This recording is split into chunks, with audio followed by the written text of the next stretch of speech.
yo. I know you hear me. What up, Shaw? I know you hear me. I know you hear me. I know you hear me. E-Free, you gotta stop that, dog. I know you gotta stop it. I know you hear me. I know you hear me. Somebody, I know you hear me. Just a second. Getting together. I know you hear me. I know you hear me. I know you hear me. Yo, what up? I know you hear me. Monday, what's happening? I know you hear me. Dorian, what up? Yes, we good, D. Alright, man. Welcome to the this is the 10th installment of Hit Stories. Today, like every Thursday, it's always special because it's just me having a conversation with a lot of people in the industry who I think are dope and I consider friends. Tonight, you know what I mean, I got my partner, Jerry Long, aka Mr. Kokane. A lot of people who don't know about like Kokane's history, dude is the most featured artist.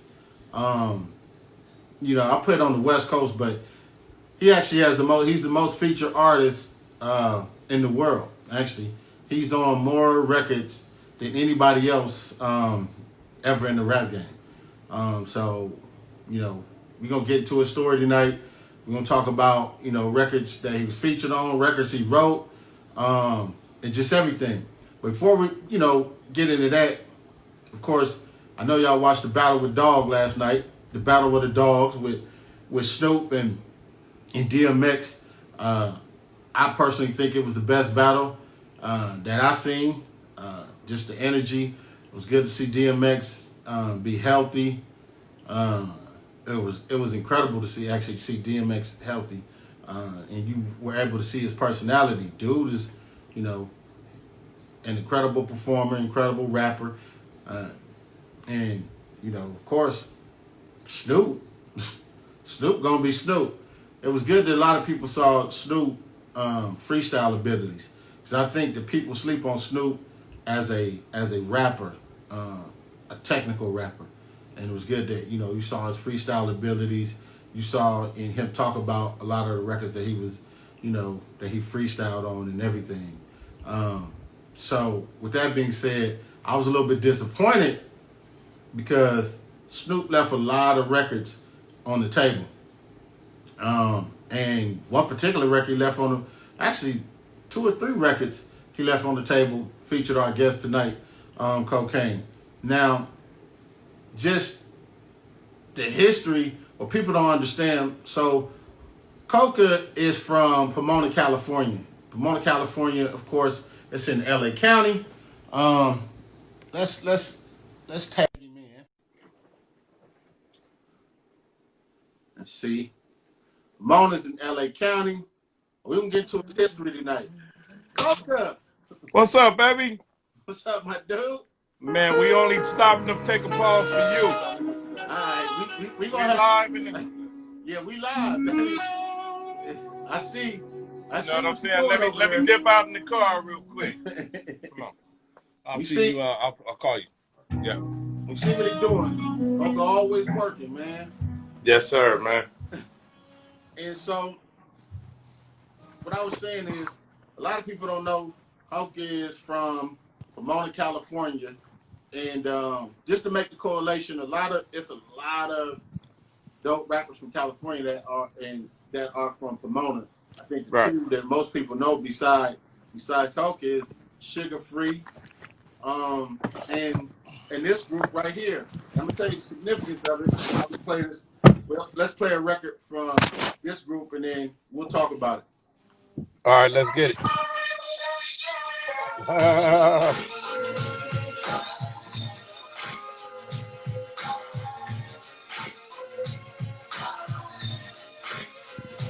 I hit the little juice.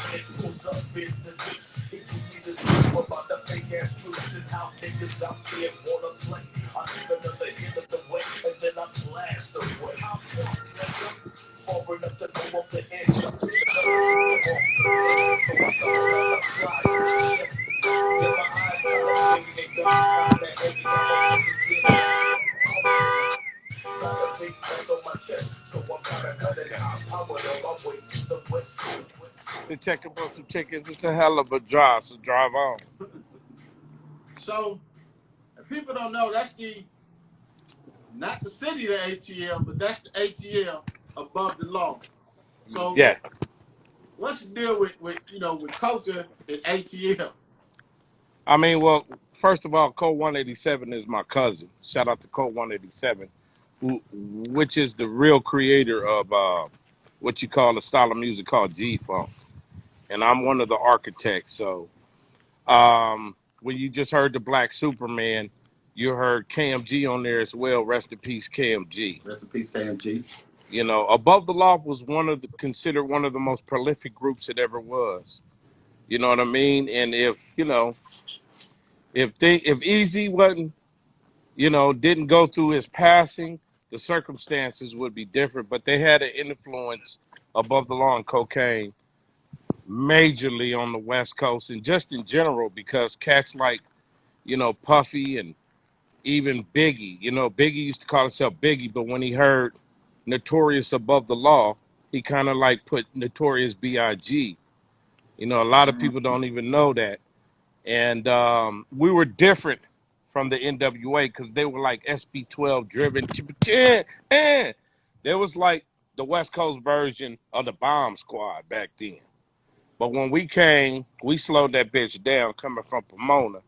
And especially because, me and Hutch, music has always been in our DNA. My father is the great Jerry Long at Moetown Records, and our uncle is Willie Hutch, the one that wrote I'll Be There and the Mac. So music has always been in our DNA. So when Laylaw and Easy E heard our stuff, it was only because of a cat named Gomac, who's the brother of Laylaw, and they was doing their thing with the birds and shit back then. Ain't no secret. There was real hustling going on. And then that started Above the Law, like in 88 and 89. And then I came in 89. You know what I'm Now, saying? now it's cool that you talked about Easy and Ruthless. We're gonna play the first time that I think people heard your voice, the masses heard your voice. I don't even know. Right. They probably know it was you, but let's go into this right here. All right. The motherfucking saga continues. Take good old living in the real gangster shit. Because when it comes to the real niggas, Let's do a movie. shit that much harder to deal with.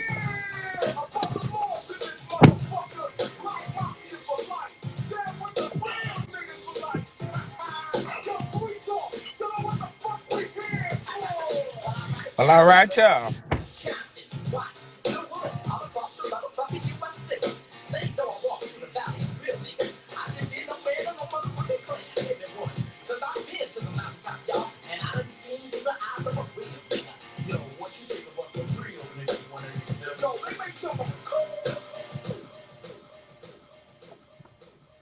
Man, boy, you bringing back memories. Only you can bring back those memories. Roll up the window, Pippin. Only you could do that, man. That was a special time back then. We didn't conceive people passing and how G-Funk and gangster rap, which we call reality rap, how it would transcend globally, culturally. You know what I mean? And it was one of those records where, see, a lot of people don't know. When I first came to Ruthless Records, Above the Law, Living Like Hustlers got put on, and it was a big deal. They had Norman Winfield, which was the biggest publicist ever. You know what I mean? They were doing things that was unheard of, riding around in paddy wagons. You know what I mean? In LA, when you look at Nipsey Hussle, he got busted for it. You know, but back then we were allowed to get to it because we had that Jewish lane too. Don't get that twisted. You know what I mean? But we were doing certain things that was like, you know, it was ahead of its time. When you look at words like ball and chronic, certain shit, that came from our camp. And it's crazy because when I first signed the Ruthless Records through a production deal, Law House Records, which is Laylaw, Easy asked me, he said, who do you want to do your record? And I said, of course, Hutch, because that's who I did my demo with, and Hutch. But I said, I want Dr. Dre to do it. So Dr. Dre was about to produce my album with Hutch, right? Watch this. So Dr. Dre sampled a Billie Jean beat from Michael Jackson. And I was at Epic Records at the time, and it was 3 deals that Eazy-E broke because he was considered our Russell Simmons, west to the West Coast. It was Poor, Broken, Lonely, Above the Law, and Kokane. But they call me Who Am I because Hold up yeah, right there. yeah, Hold on yeah. now, Now I'm about to because break it open, but let me say this. I'll just say this because I know what you're about to go into. So the record that Dr. Dre sampled, this is way before Death Row. He was still at Ruthless. The record that Dr. Dre sampled was Billie Jean. That was the first demo for Kokane, along with Hutch's 3-song demo. We was about to use that, but Michael Jackson said to Eazy-E and to Dr. Dre and to Ruthless Records when we was trying to clear that shit. He was like, man, I heard of Kokane. I know who his pops is. Man, Kokane is different. Y'all got something different. It's controversial. Michael Jackson said, I'll do it for you, Dr. Dre, but you got to give me 6 songs and you don't get no publishing for it. That ended that deal because Dr. Dre was like, fuck that. See, a lot of people talk about the hooking up between Dr. Dre and Michael Jackson. That was going to happen, but it got turned down through my record. damn. Yeah, a lot of people don't even know that shit. So Mike So that told led Dre, Hutch to do the full production because Dr. Dre was like, fuck it. Well, then Kokane, I'm going to put you on the Niggas for Life album because I like your shit. Man, motherfuckers was on me. When I came to Ruthless Records, they felt like I was bipolar with the style. I could do Rick James, George Clinton. I could do Smokey Robinson, all that shit. Them niggas was happy. So Dre was kind of like feeling a certain way, and he was like, least I could do is put you on the Niggas for Life intro album, which I introduced the character called Sweet Talk. and also wrote on Appetite to Destruction. Yeah, I wrote Easy's 10 Gangster Commandments on Appetite to Destruction. Now, when we talk about, it's good that we talked about your first album, because your first album, ironically, was the last album that Dre worked with at Ruthless.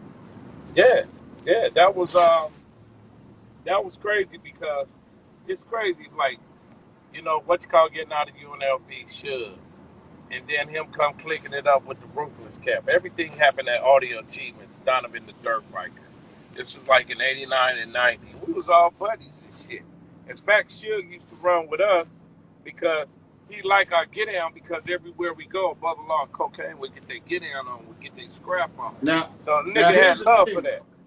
A lot of people, we're gonna play this, but a lot of people didn't know that. I mean, unless you was a Kokane fan and you had to get hip later on, but a lot of people didn't know about this. They knew about the record, but they didn't know it was Kokane. Let's get into it.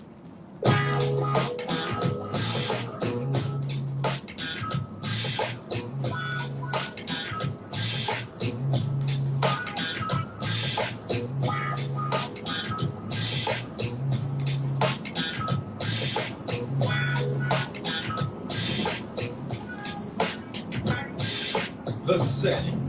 There's a cool where it takes place in the city of Cali. I'm not yet so to be exact. Check the bell on this girl, yes, cat. Going to the ABC bar. Had to get some new business, $2 worth of bar.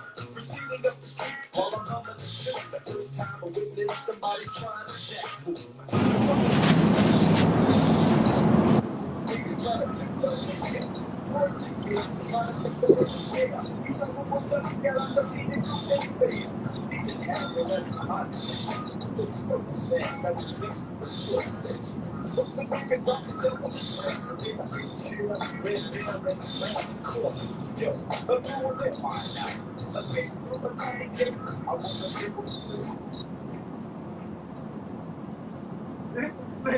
Bro.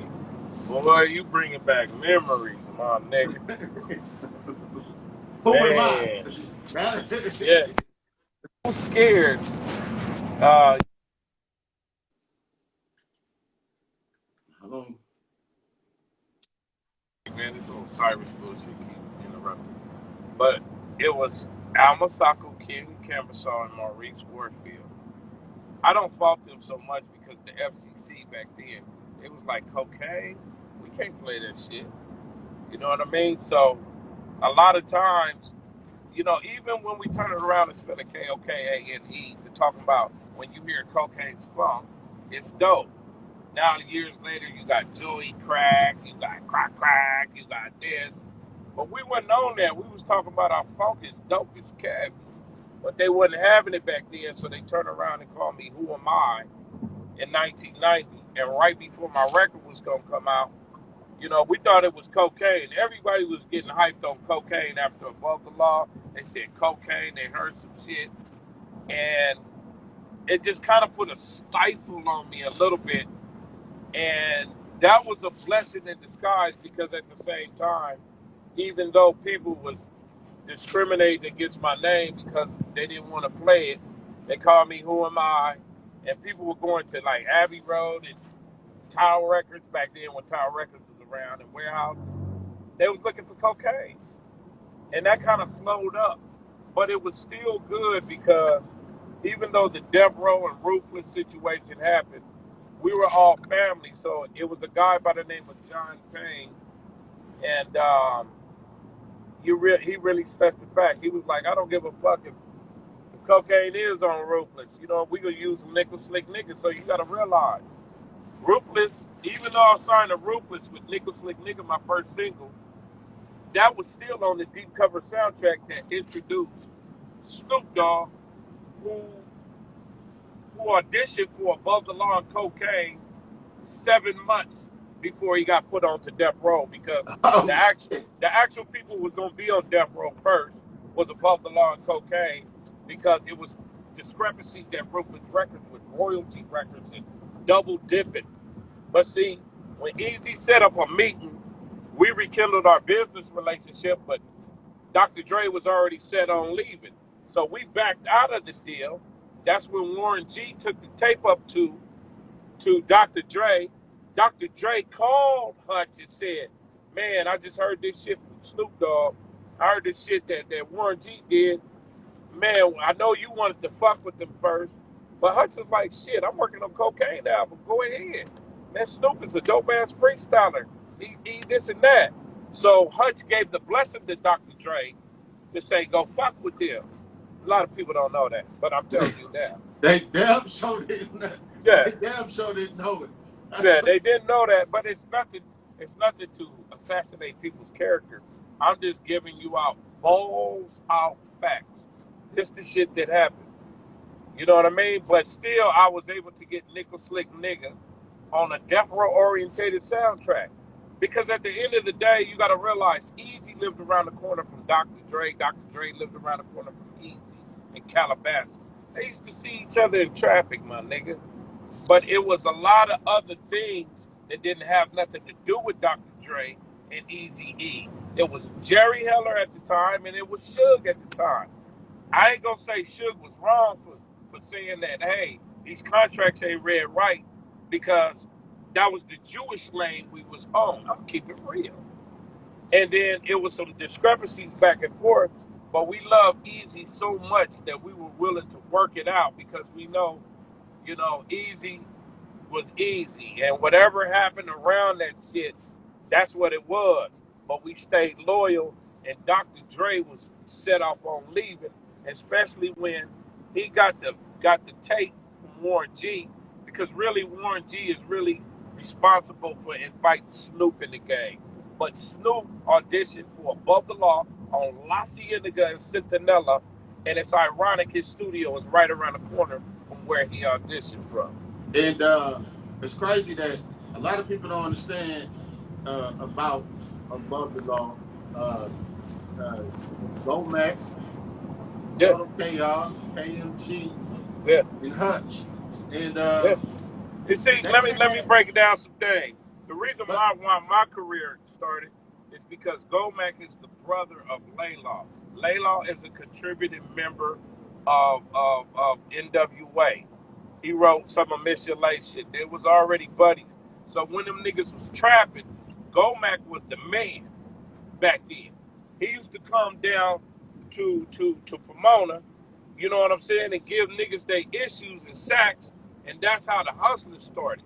So really, Gomac was that guy when it, you know, ain't nothing to write home to grandma to, and I ain't no now snitch ass nigga, now talking but to you now know what I mean? talking to let's talking about the hit stories. Now there's a California anthem, one of the California anthems that you played a part in, and this is dope because this is the first time, like I think, in a long time of making records that people actually saw your rhyming ability because people like know you know from the hooks and like the P Funk thing.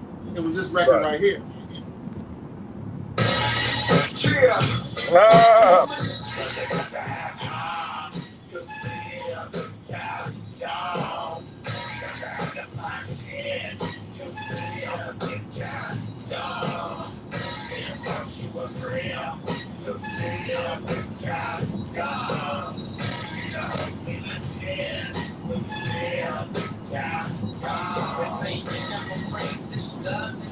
in Southern California, that's what you know.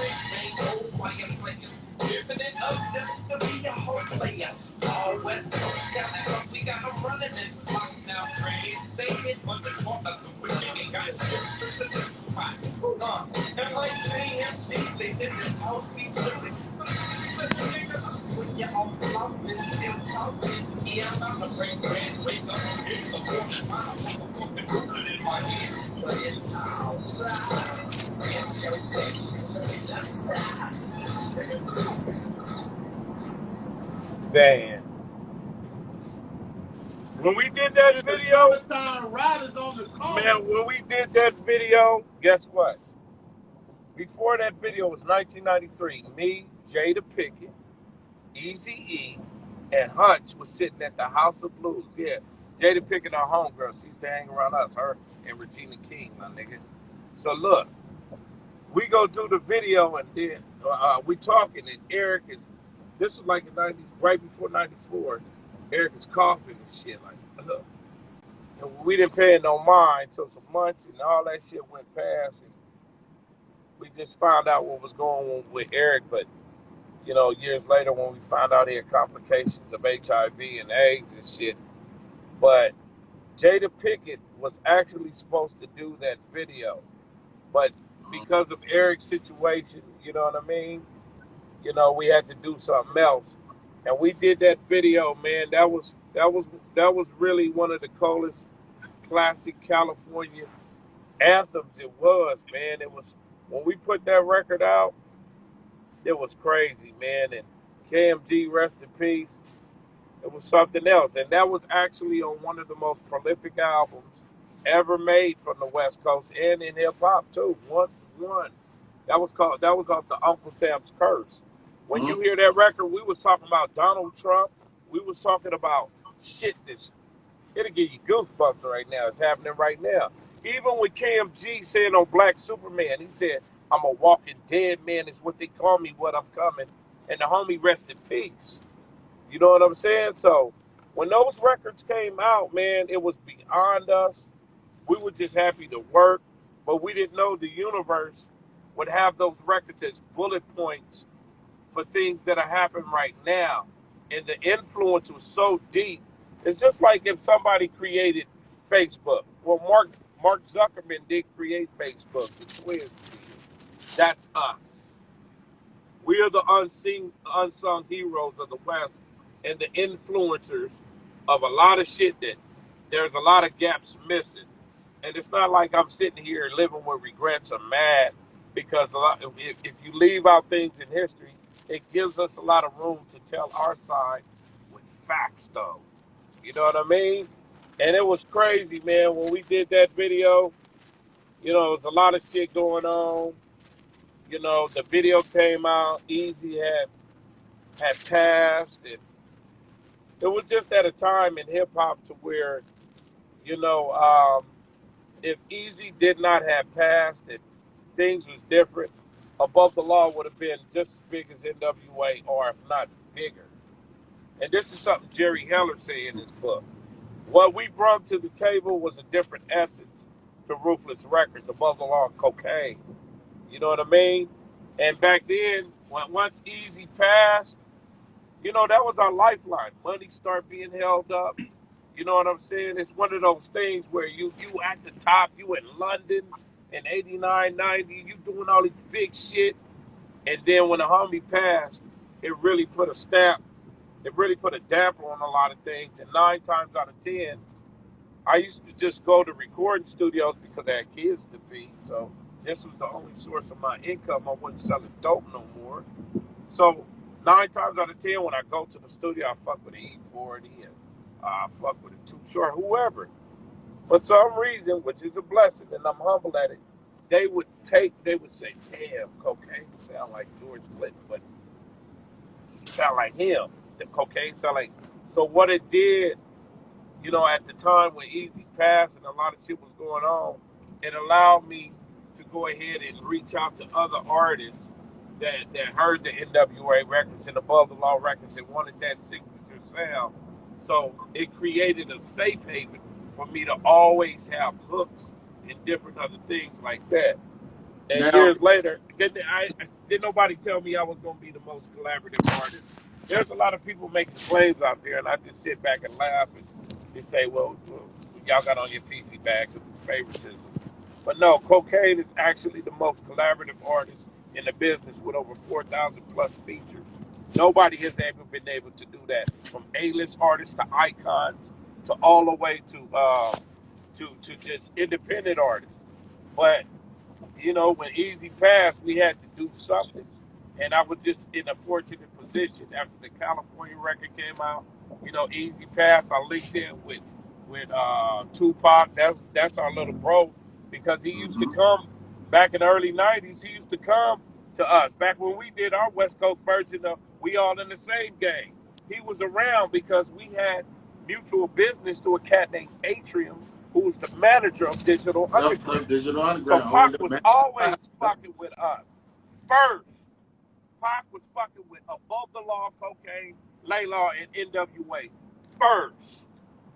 Now, what he did was phenomenal after, but I'm talking about first. Let's just talk about Now, first.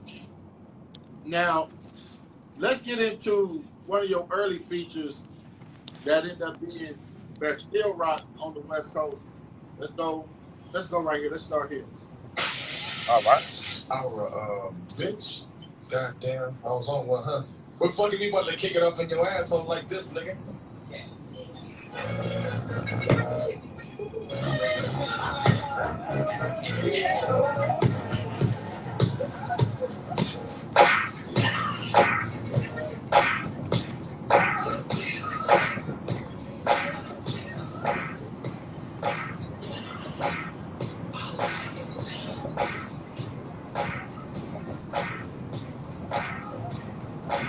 It goes down like this. Gunshots so dangerous. Fellas with a hole in a twist.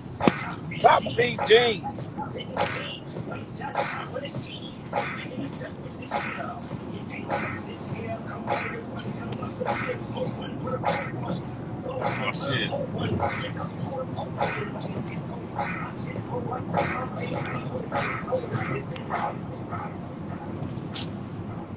Man, boy, you killing me.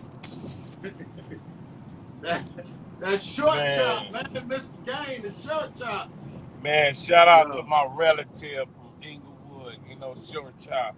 And rest in peace to Terry Corder. That was a heavyweight record adventure. You know, of course, Battle Cat does his thing. He's the future of the funk. When we put that together, man, it's still to this day one of the biggest West Coast anthem it is, man. When you talk about Seawalk, niggas play. I love my cheese, I got to have my cheddar. I love my drink, but on the rocks it's better. Man, when that shit came out, you see George Clinton in the video. You see Cat, Julio G. Man, we couldn't go nowhere without them beating that record from Jamaica House to the clubs in the Westwood. And it was just one of those times, man, where people were really gravitating towards the West Coast and the sound. And that's what was different about us, because a lot of people don't know, and some do know, the West Coast sound is contributed to Parliament. If Mm-hmm. it had not been no Parliament, it wouldn't have been no G-Funk. It wouldn't have been none of that shit. You know what I mean? So when Bootsy Collins sat me down and seasoned the player, he was like, look here. He was like, it took us 18 years for people to get it, even where we were at. We went to California and they soaked that shit up and ate it up. So that I tripped off that shit when he said that, because sometimes you can be, coming from your own house, but it's always when you go past your own blocks when people really start soaking it up. And it was like that let me know that I was cohesive towards the movement of funk, even the actions towards the funk, and how Parliament and George Clinton authentically done it. So when they told me that, man, that let me know, like, you can't tell me shit. Cocaine got Now the I'm gonna funk go for it. into. I want to go into another West Coast classic, which is to me is a West Coast classic, and some kind of it disappointed me last night because Dog ain't play it, but it just let you know how many tracks Dog got and how many records that you got. I'm gonna play this Right, version and then right, this version of it right here. right. I don't want anybody to get the wrong idea about me. I has nothing to hide. I want the world to see gangsta, gangsta, gangsta niggas still get paid. Cocaine. Gangsta bitches waiting. Rest in peace, Crazy Tune.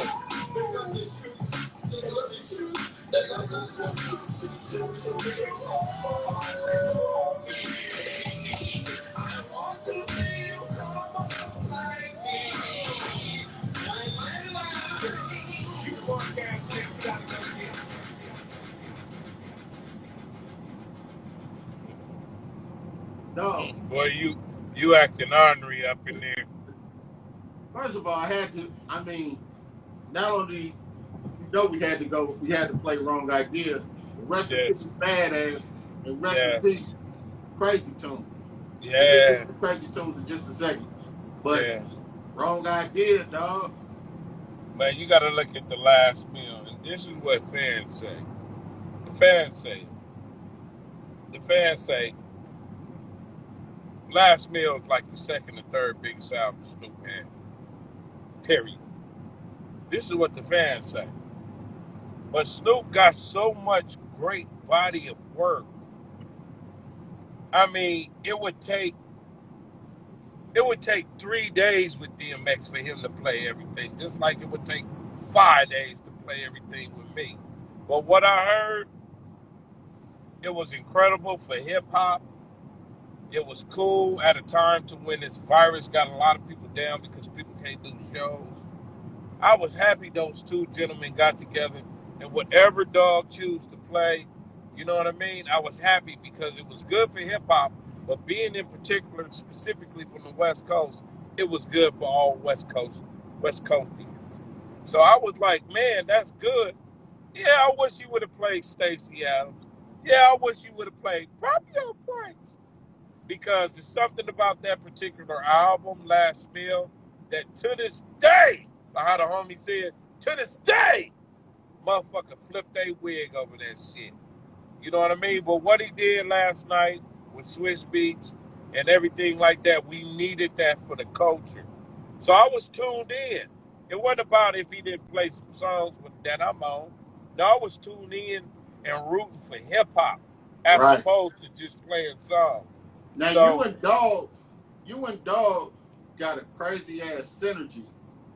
Not only do Yeah, you see it on that record, but just on a whole bunch of records. And this is another record off Last Meal. Let's right. play this and then we'll get into it. All In right. these times, Man, we need a remedy. Can't you see? I've been OG.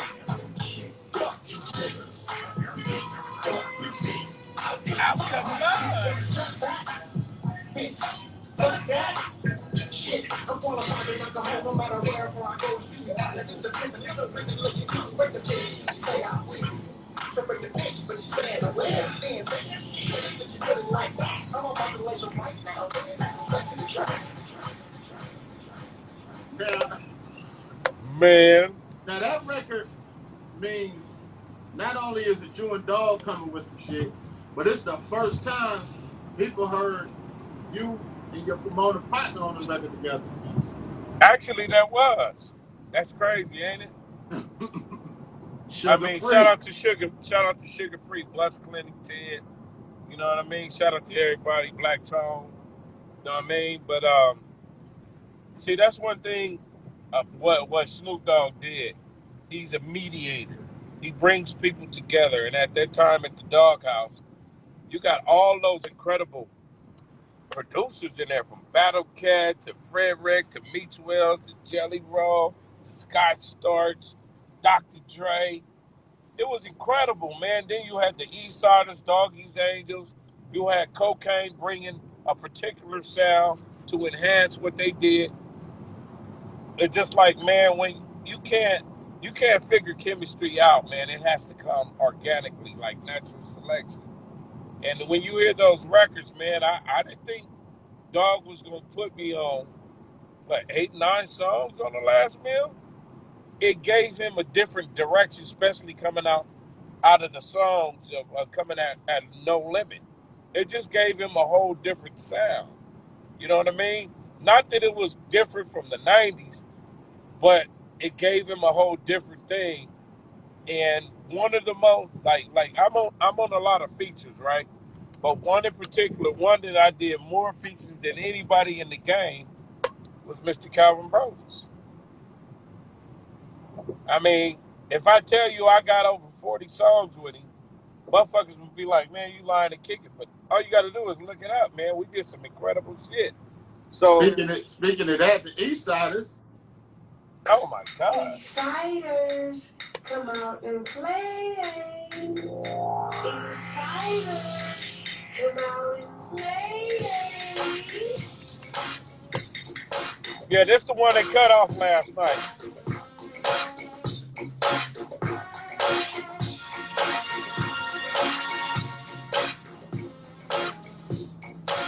Hey, shot. 1, 5, 2, Coming in the front with a stage name and game. Yeah, the east side of back on came to bang. Giving it up, niggas and chucks, spray. Strictly insane, if you do the damn thing. It's the big bad east side, bro. come on, Really blocks with control. man. And let's go back to back East Siders.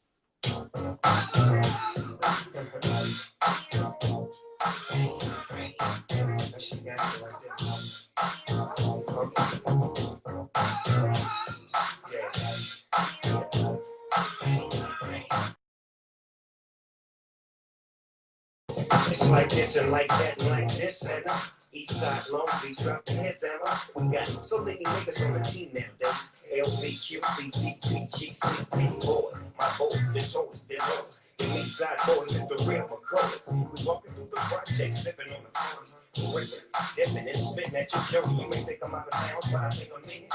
I holler at my folks before I check them in. Spit at my nigga Andy, you take a slide up in the garden. Next Steve Martin, setting up shop on the East Coast.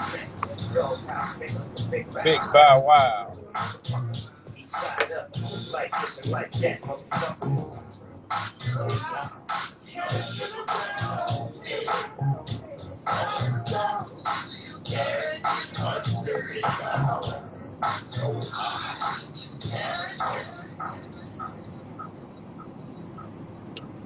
Oh. Boy, you bringing back good memories.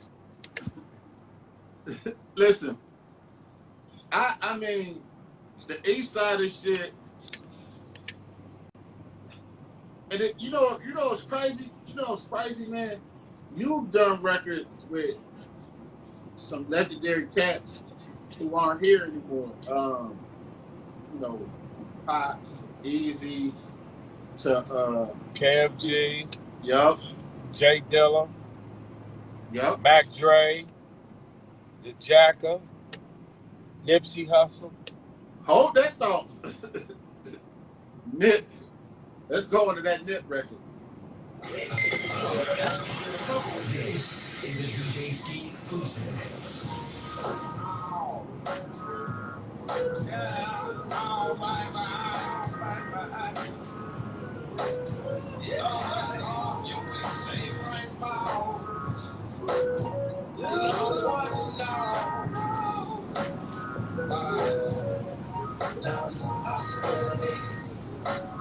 That I ain't come from nothing to hide. That's a possibility. That I ain't gonna have it all. And Rest in peace, I Nip. stand tall.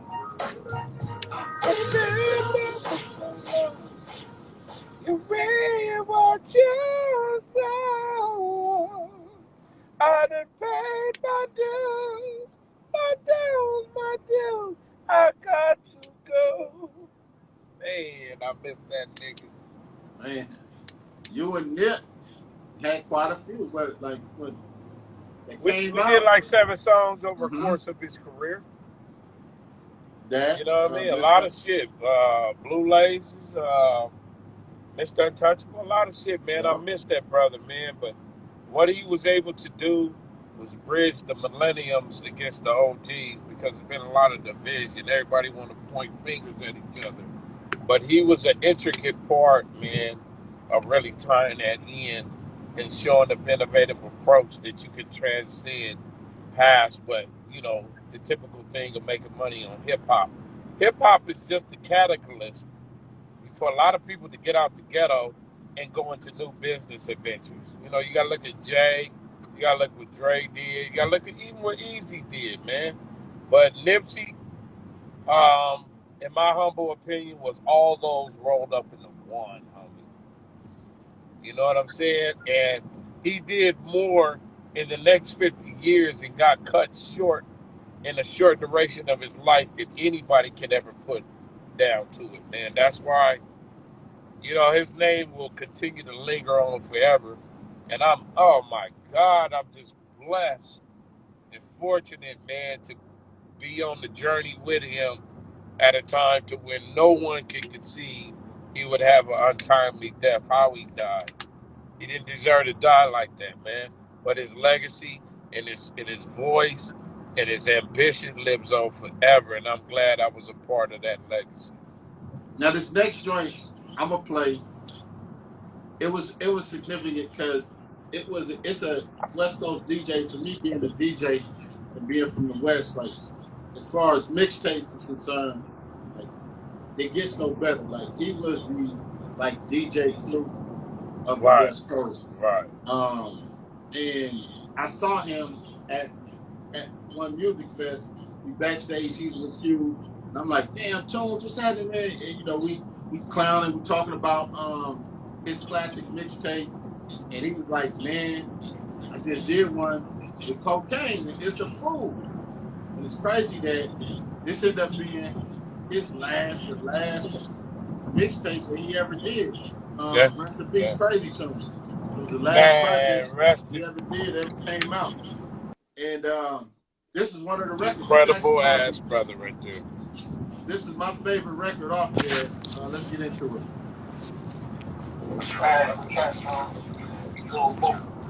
Wow.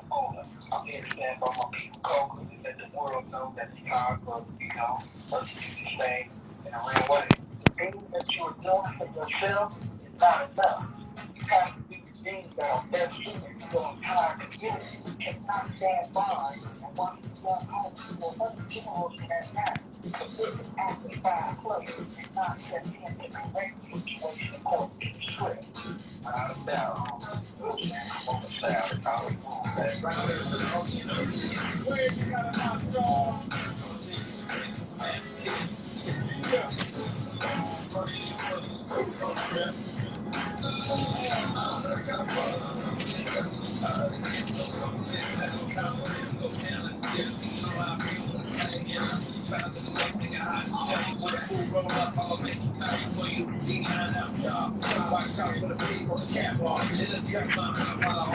Somebody throw me a line, so my lose get slow. Roll it up, I'm on my way. Even said, but my scully that's low. Said, see, here, I said, work up, strap. And when it get home, I'ma send you some flicks. A big brown ass breathing. P.S. Keep your posted.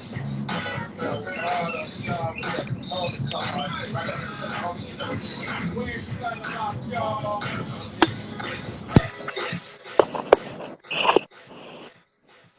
Hold on, let me plug my thing back in.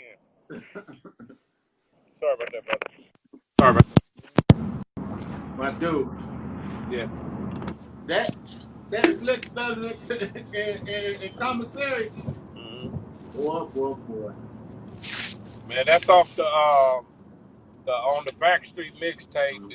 It's online. If you don't got it, y'all can go get it. That features Snoop, Above the Law, Ice Cube, Dub C, and Mike Epps on there.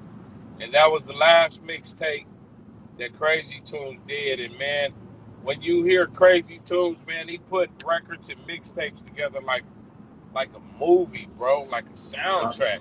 That's what made him so different. Is that he was when you hear his albums or mixtape, it sounds like a fucking movie, man. And it's just crazy, man. That you hear it one day and you go on the next. That's why you gotta practice the art of love, homie. Having love for your brothers, man. We all go through a lot of things. Everybody got their stories they tell. But at the end of the day, man, I love all my niggas. You know what I'm saying?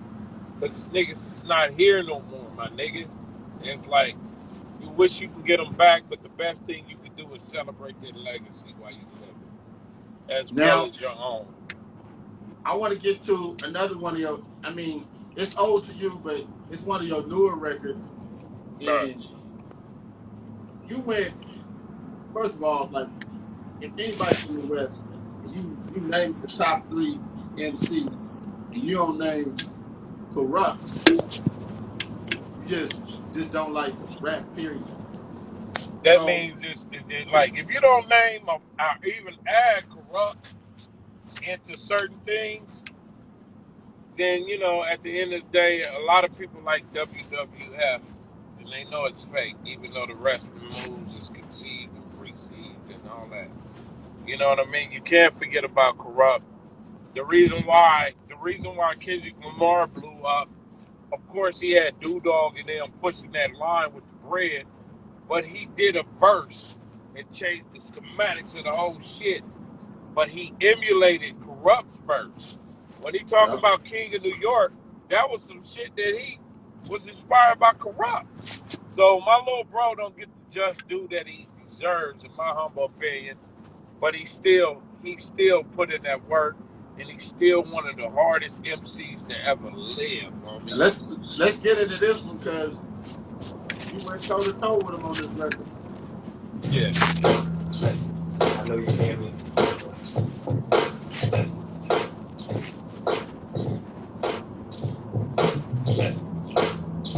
I know you see me.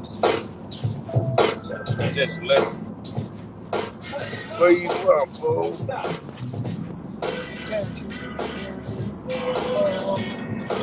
I know you hear me, nigga. That's enough, nigga. I know you hear me, nigga.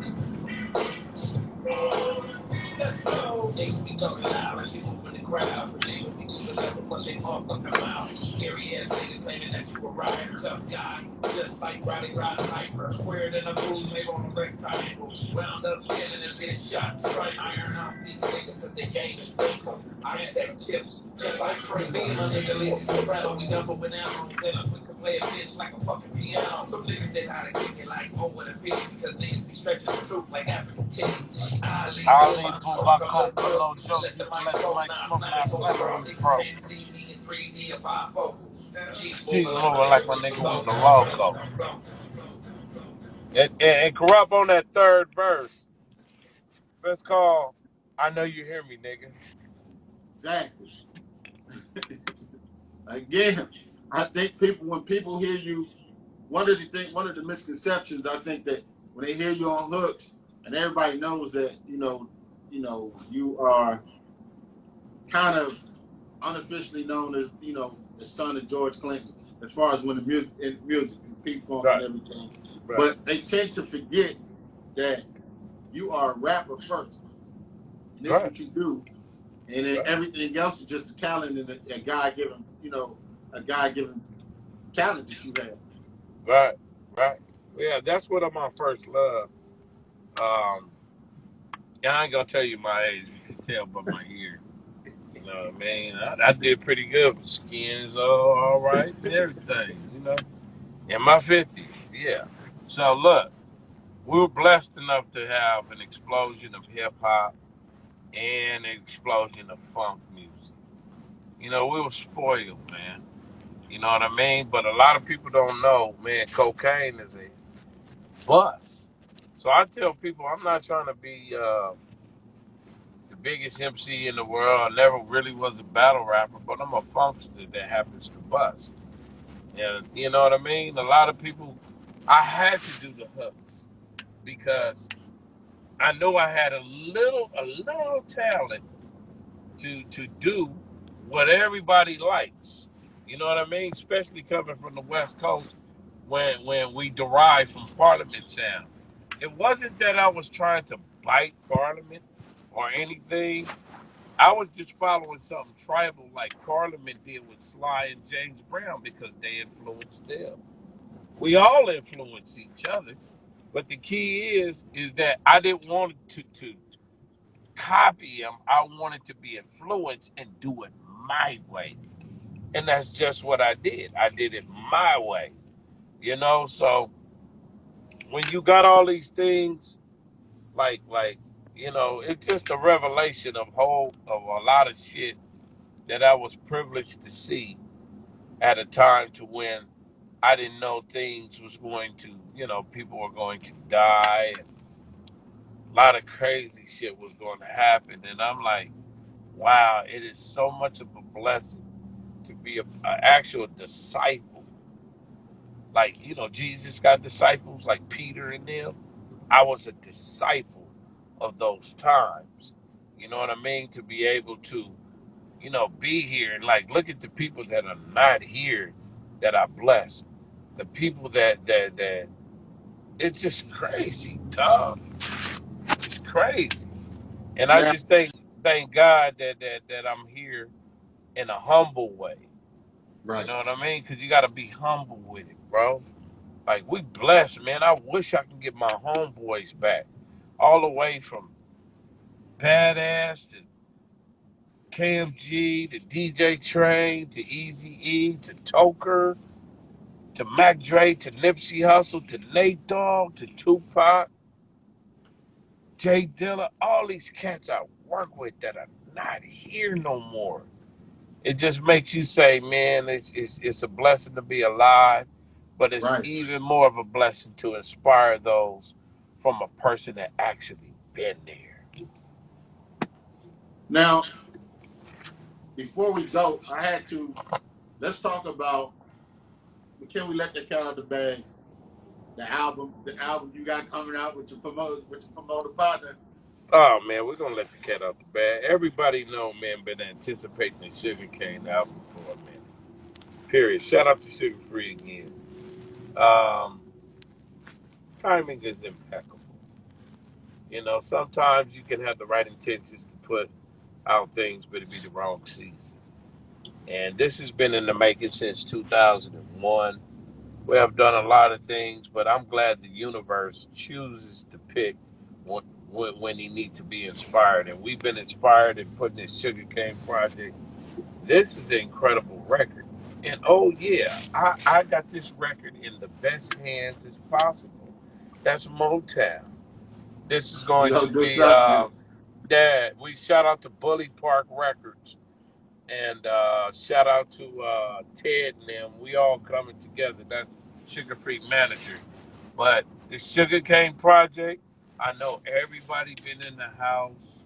Remember we talked about this? Everybody been in the house, and of course you want to get enough knowledge, but people want to have a good time. I don't care if you virtual reality partying in your house, and we gonna hit you with some shit with the And I Sugarcane listen. album. I'm telling y'all, That's gonna get your ass up. I wish I could play the record, but I can't. But that And that's shit, it. That's it. damn, dog. That I'm telling y'all. Yep. And you know I'm getting all the packages ready. We got, like I said, we got this new. I got my company called Buddy Boy Entertainment. Shout out to my queen, Lady Kokane, because we run our business a little bit different. We're a family orientated business, right? And I got my kids on the board and everything. But I'm also A&R for this new company called Bully Park Entertainment.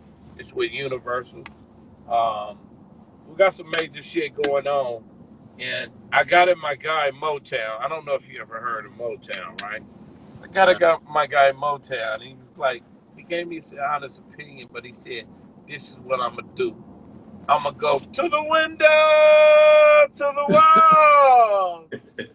And I'm like, nigga, it's on and cracking. So we got a lot of, I can't let too much the cat out the bag. You know what I mean? But what Motown finna do with the Sugarcane record? Oh my God. Oh, we gone. We It's gone. on, nigga. We bringing it back, nigga. So, before IG do what IG do and cut us off, man, I gotta say, not only we homies, man, but I really appreciate, having you because I think that a lot of people who don't know, like people outside of the West, they know your voice, but they don't really know you. They don't know your story. So just to Right. give an opportunity to like tell the story and just behind a bunch of other records. So Yeah. I mean, pre-documentary before the movie come out, or whatever, you know what I'm saying? Yeah, there's a book and movie coming out called Makings of a Legend, and that's the cocaine story. It's talking So about my dad with Motown. It's talking about the history of Eazy-E, Tupac, Revelation with my family, because a lot of people don't know, Well, some people know now. I have 8 kids by one woman, been with her for 36 years, and that's a very significant part of maintaining in this particular brutal industry that you got to have a family structure. So it's a lot of things that we don't want to give everybody a Kobe steak. We want to spoon feed them. Because you might choke on a Kobe steak. You're a baby and don't know about it. But this way, we are able to get it out. And the whole initial thing is to just simply inspire people. Like one day, 30, 40 years from now, we're not going to be here. But if we leave some positive things to inspire people to take it to the next level, it's no different than what Jesse Owens did, setting it up for Carl Lewis, man. Real simple. on that note, my nigga, we we out here and again, respect cocaine.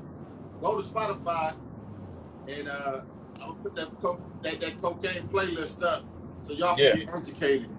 Uh, on the back streets, you need to go get And the new that album baking that's soda. coming out, is called Wake Up to Get Your Cake Up. The new single is produced by The Chill. It's called What You Do, Don't Make Me Shit. That should be everybody's theme anthem because it's about your independence. And ain't nobody gonna fuck with you unless you show that you can independently bubble by yourself. The game doesn't change. Niggas ain't submitting demos and shit no more. That's like you talking on block phones to your game, baby. Get on a smartphone and stand on your own, and then motherfucker will fuck with you. And on that note, we got 10 seconds on that note, my nigga. Go. Yeah, nigga.